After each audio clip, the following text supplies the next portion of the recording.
Hello, everybody. Welcome to an extra special episode of the Creative Writing Lab. I have with me today Eric Fisher Stone, poet, writer, teacher, and dear friend. I'm going to tell you a little bit about him and then we'll begin. Eric Fisher Stone is a poet from Fort Worth, Texas. He received an MFA in Writing and the Environment from Iowa State University. His first poetry collection, The Providence of Grass, was published by Chatterhouse Press in 2018. His second collection of poems, Animal Joy, is forthcoming from WordTech Editions in 2021.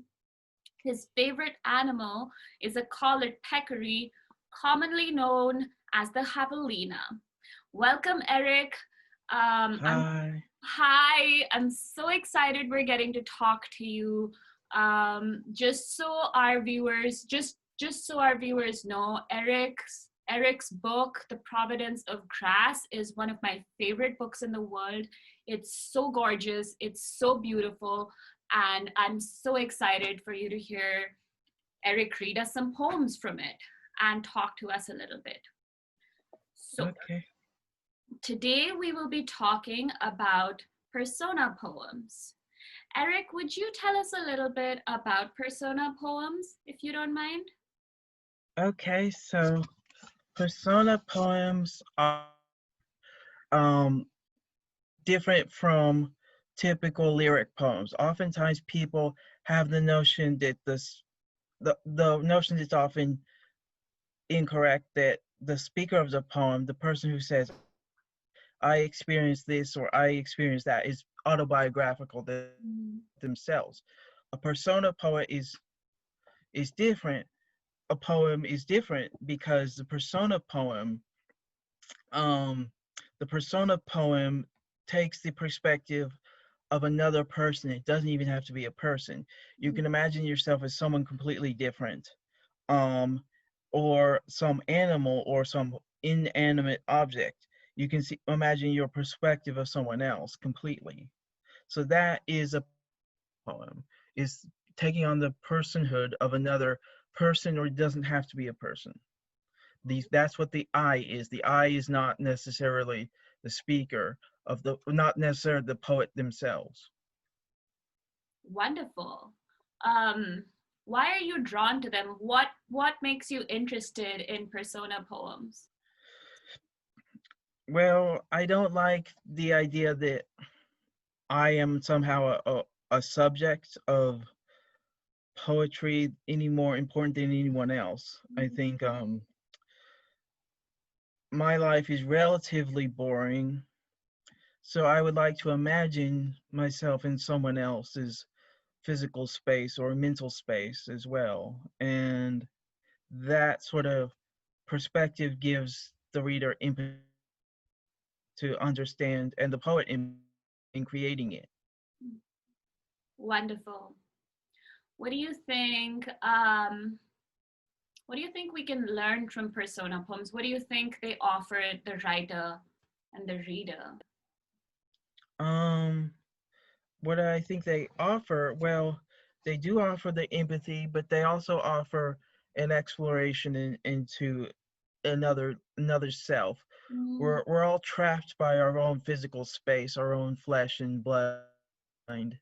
Um, but to imagine yourself as someone or something else is to practice a sort of radical empathy and a radical new self. That's beautiful. I really love that. It's true. We are trapped by our own flesh and bone. And I love that the persona poem that writing and reading offer us a way out. And like you said, offer us radical empathy. That's amazing. Thank you, Eric. Aww. So, would you read us a poem from your collection, The Providence of Grass? I would love it if you would read us Anne Frank's Mouse. Mm-hmm. Okay, Thank you. I got that one right here. So this one is called Anne Frank's Mouse, and it is in the perspective of Anne Frank, who fled from the Nazis in, I believe, an attic, and this is from her perspective, not while she's in the attic, but in the concentration camp she went to. So Anne Frank's mouse. Carry my final breath, she cooed to her mouse in Bergen-Belsen, awake in the barracks before all. He scratched his prickling feet through her sleeve's heavy hoop, too big for her arms, melting like candles in the starving dawn. She hid him all day, hoping the SS never saw her pet, named Peter. She'd fed speckles of bread at night from the one slice slapped for inmate suppers. All birds, beasts, and men will blossom again, she whispered to Peter in a typhoid daze. Bean pods finger the sun's honey.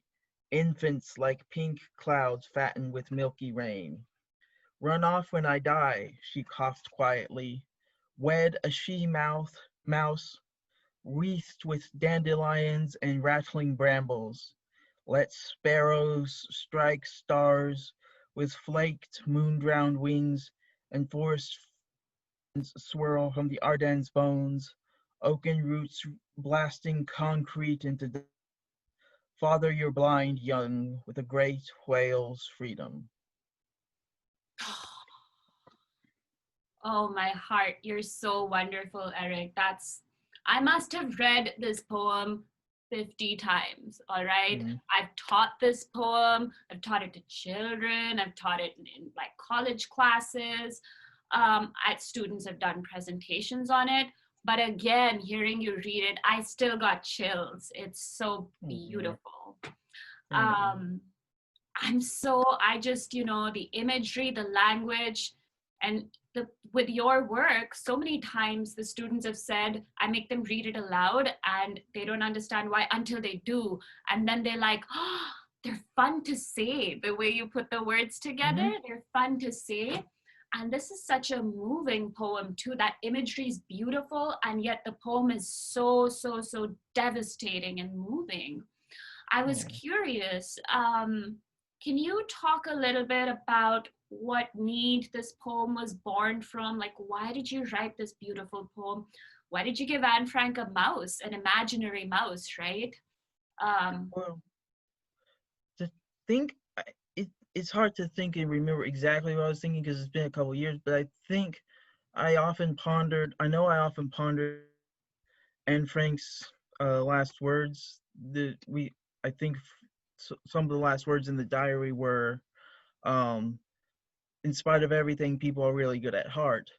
So mm, I wanted to create a sort of scenario where that was tested, where that could be proven to be true in the worst like circumstances, mm, because we know she would have that she was going to be life a concentration camp, and she I think she did that, cared for a pet mouse. So this isn't necessarily historically true. I don't know if there was a mouse in the concentration camp, but I imagine there was, so that she could practice empathy yeah, the another being yeah, when nobody else gave her empathy. yes. And you gave her a friend. You Mm-hmm. gave her a friend at the end of her life, which is wonderful. There's something beautiful about that too. Um, I love how you stepped into her life and her perspective and did such a beautiful, hopeful, even though you don't shy away from the stark reality of what happened to her and the stark reality of the cruel elements of the world we live in, you still bring that hope into it through that, like with this, like you said, with that radical empathy. So wonderful. Okay, let's go on. Would you read us another poem? I think the next one is Laika. Am I correct? Okay. Okay, Mm-hmm. thank you. Let me see. So Laika. So Laika is a dog, the first dog in space that the Soviet Union sent into outer space. So Laika, alone he entered an abyss bejeweled with blue giant suns, white dwarfs, black holes, quasars, and nebulae. Like clouds of gnats in the deep, the clockwork spin galactic arms across all dreams as Laika, the Soviet dog, was launched into heaven for the motherland and reached the tonnage of night without food or water and died. Memories stirring of chasing fireflies through sweet grass, her hot breath lost beyond worlds, and her last thoughts. Look, there's a darkness, and the blue globe is dimming. I wish I could the earth in my mouth and run with it through the depths where my grave is laid in a bed of stars. Here, without hares or foxes, life is bigger and blacker than I thought it could be. My paws like wings floating in this gray car, where I'll die lonelier than snakes in night's deep river, crossing the boundaries of touch without stone or soil to walk on. People sent me to the forever, where no flowers open smells, only glittering specks blossom, and sleeping I dream of dogs running over glaciers, chewing antelope, chasing shaggy brown beasts, their tusks like sharpened moons. I carry my kind's history to the ends of ends. How shadow's outer layers, my ghost is fleeing to the world, dying. I will come back. Yes, I'll taste tender air and amber sunlight back from immensity. I'll descend the rainbow stairs earthward, back to green shoots and sheets cobbled with hardness, back from the timeless seabed of space to the churning ground, back. Alone and dead, she stayed there for over 2,000 orbits, at last sinking one cloudless April through the atmosphere, burning against the stars. Her wind sifted ashes with the same fate of Earth's glaciers, pouring into oceans and the doom of all life, sparing not one sparrow or praying mantis. Nothing is immortal except the bread, sweet air we breathe. How are you so good? that was Okay. that was magnificent. And again, this is a poem I deeply, deeply love. Um, Oh, it's thank you. so beautiful. Um, and again, you're drawing from a historical figure, right? Because Laika is a historical figure. What drew you to her? What was why did you want to why did you want to write about her, and sort of what themes were you trying to explore through Laika's story? Well, one thing I remember about this is that I have I write towards a mystery Mm, and I don't have a direction always, but this time I did have a direction. Is that I was writing a lot of poems about the immensity and eternity of space, the final frontier, as Star Trek might say. Um, and I didn't have a structure or an idea that would guide me mm, until I realized Leica is almost going to be like my guide. mm. And thematically, it ultimately became how her innocence and her kindness as an animal, as a dog, because you're normally kind, um, is is being exploited, and somehow she's a victim of the human progress, the that she was sacrificed for. Yes. And so she was your guide, and she led you through and through into this gorgeous poem that really, really, because like I didn't know, right? So I just, it didn't occur to me till I'd read about her.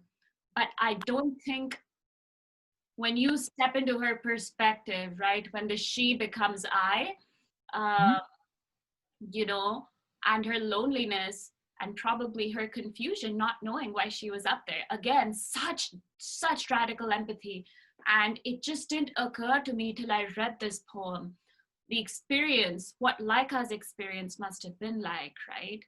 Mhm. Because when human beings go into space, they know they're prepared for it. But Laika, what was the line you had? That gorgeous line past the, I don't remember it exactly. Something about being past the frontier of touch. I'm saying it wrong. Yeah, I think it was something like, excuse me, crossing the boundary of touch. Yeah, crossing the boundaries. So that's being sort of denied that at the end, even. And again, that beautiful imagery, that beautiful language. Um, Absolutely magnificent. Thank you, Eric. Yeah, welcome. Will you read us one last poem?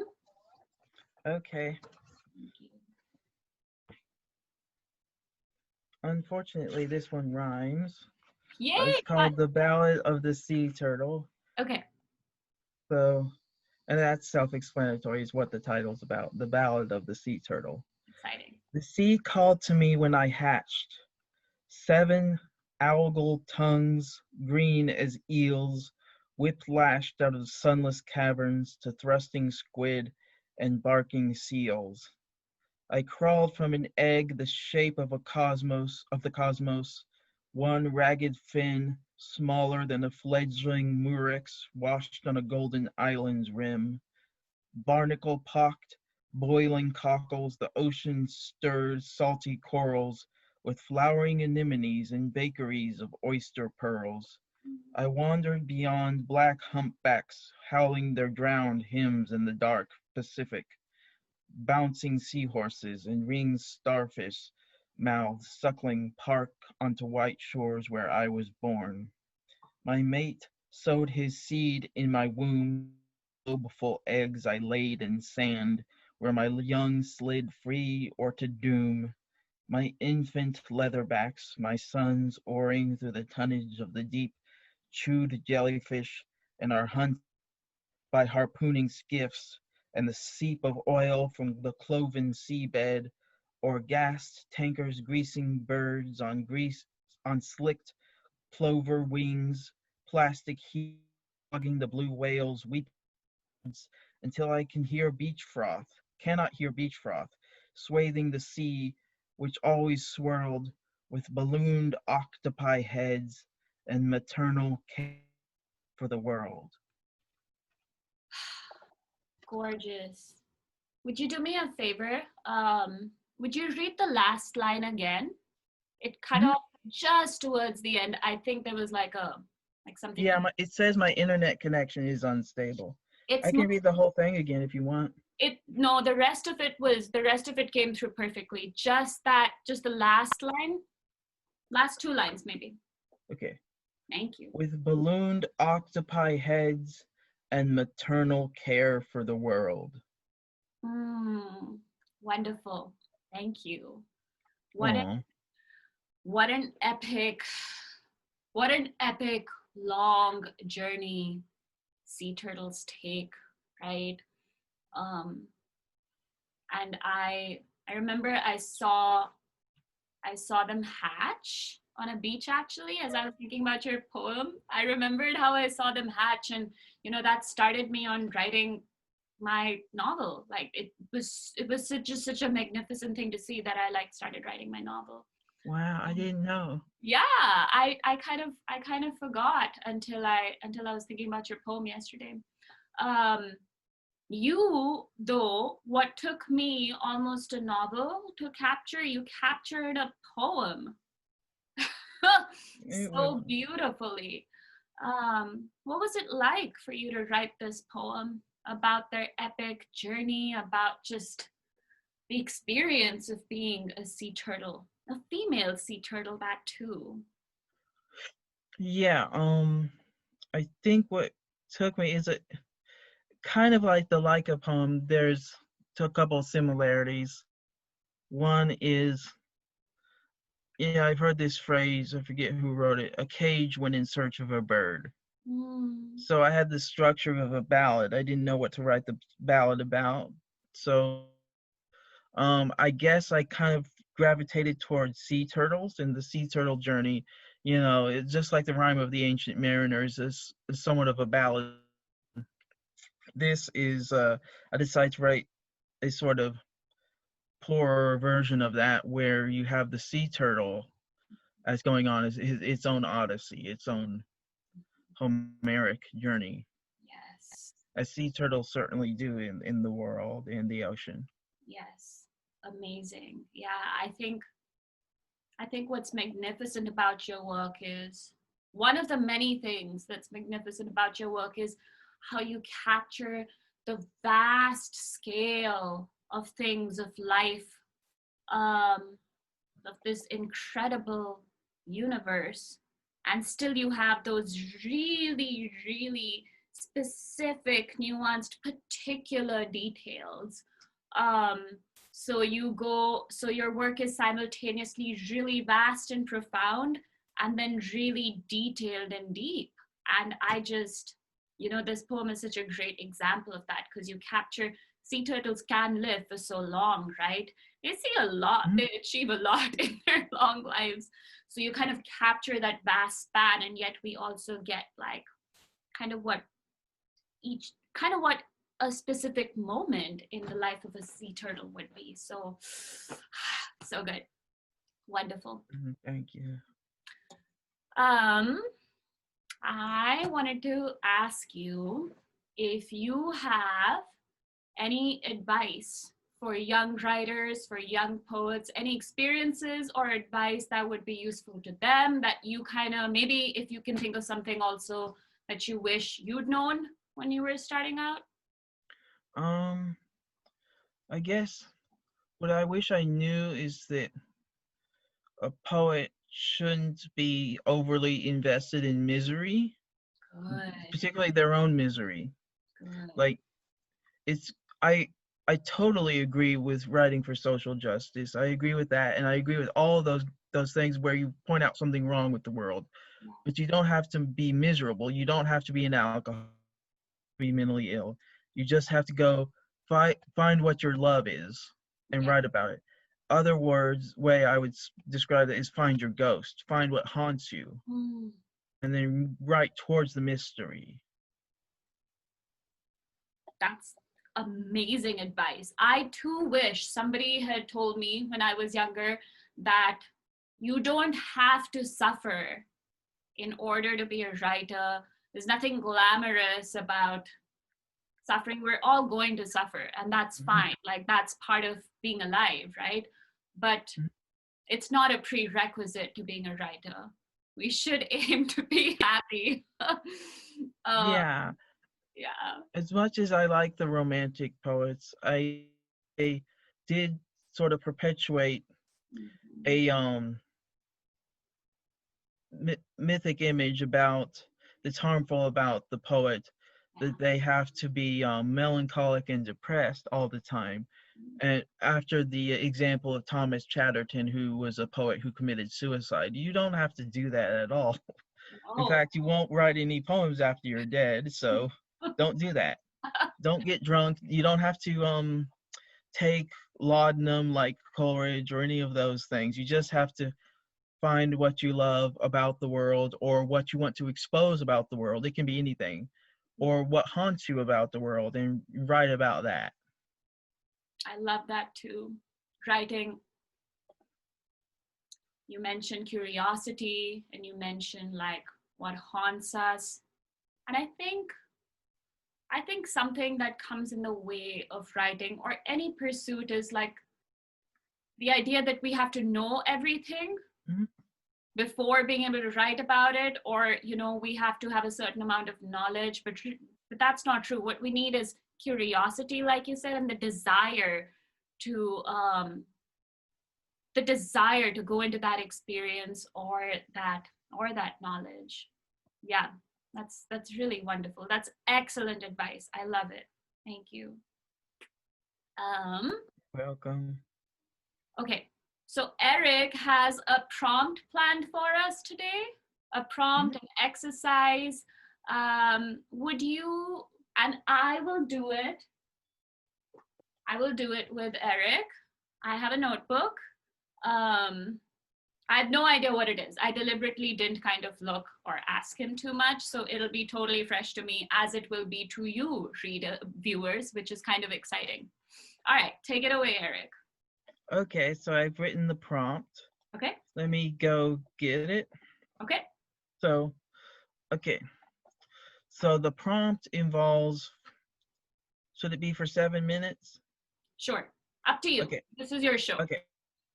So for a brief time, so just look for an object, animal, or an insect, or anything in your surroundings. It could be a pet, it could be a dresser, it could where you put clothes in, it could be Mm-hmm. a light switch or anything, or it could be some spider crawling on the wall. I mean, you can imagine what this object or being experiences and to be that thing or animal. So write a few first person descriptions and imaginings of being this object, animal, or insect for a brief time. Nice. Amazing. Should I should I set a timer for us, Eric? Would that be good? Okay, so yeah, Okay.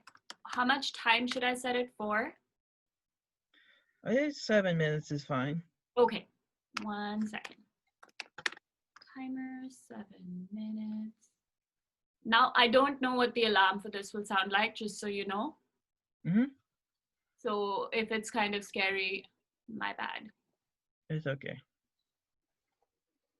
Oh, Should I write two? yes, that would be wonderful. And our timer starts now. Let me make sure it's on.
Artica Boudoir, you're under arrest. I should be. That was atrocious.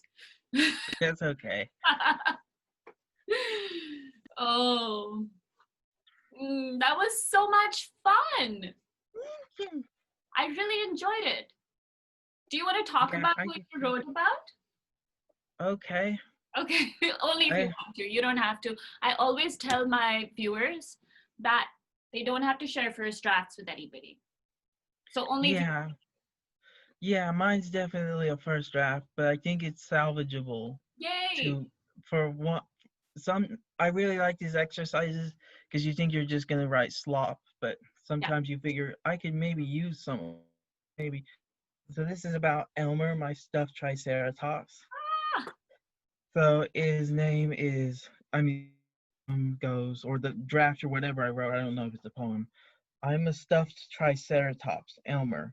My black eyes are planets of mystery. My three ice cone horns sweeten the air. People say I'm an inanimate object, but I disagree.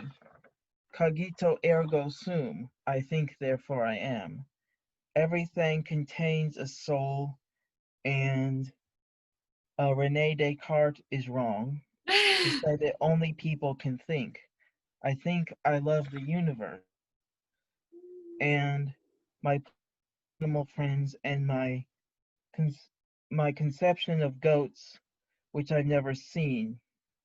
I think goats have 17 eyes and 40 ears to to see and hear.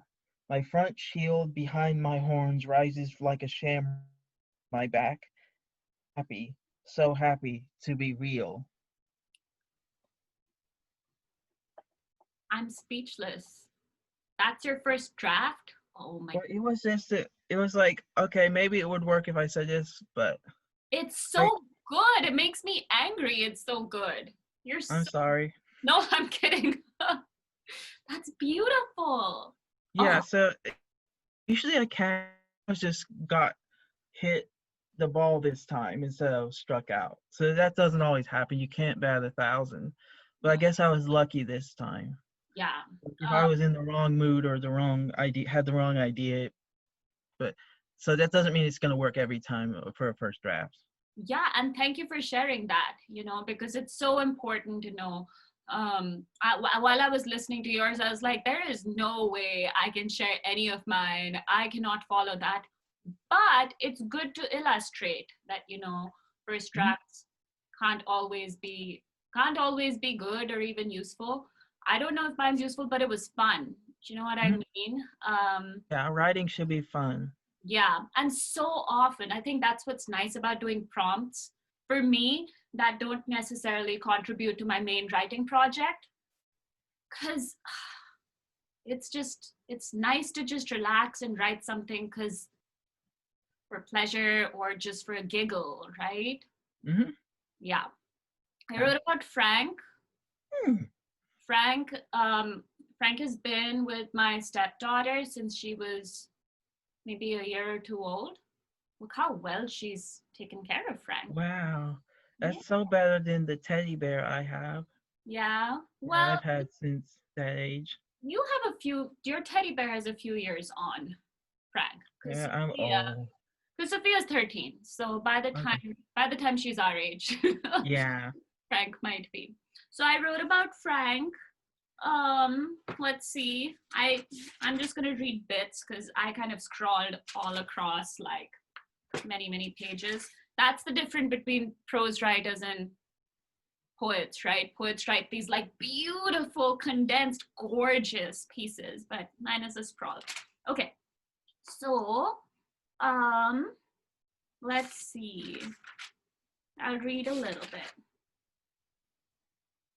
Mm, My first memory is of a human's delight, of her saying that I'm soft and sweet. She Hmm. named me Frank after her favorite kind of food. Well, not the whole name of the food because she couldn't say it yet. She slept with me, she took me on adventures, told me that her kind and mine likely never walked together. She told me that I come from giants, dreaming with the treetops, that my kind roamed the earth. She told me that my fossils still appear under soil, give birth to myth and memory. 10 years have passed and she continues to love me. Recently, though, she said to me, Frank, you know, some of you might have had feathers. We didn't even know that. I wanted to ask her if this meant I had flight, if this meant I could fly. But then we were late for a tea party with Teddy, so I forgot to ask. That's it. That's my first draft about Frank and Sophia, I guess. I don't think you should be self. I thought for first draft, I liked some of that. I mean, I liked all of it. I should Thank say, you. not some of it. I That's really liked sorry. what I liked about it was the fact that you went back in time to what she would have thought what we know about dinosaurs, and especially the feathers part. That's really something that people are finding out about dinosaurs, and adding that to a poem is so I actually did that very recently. Mentioned dinosaurs in a poem and their feathers. And the only line I can remember from that draft, hope it's an okay poem, but it is I that the dinosaurs, some of them were plumage like maudlin carnival turkeys,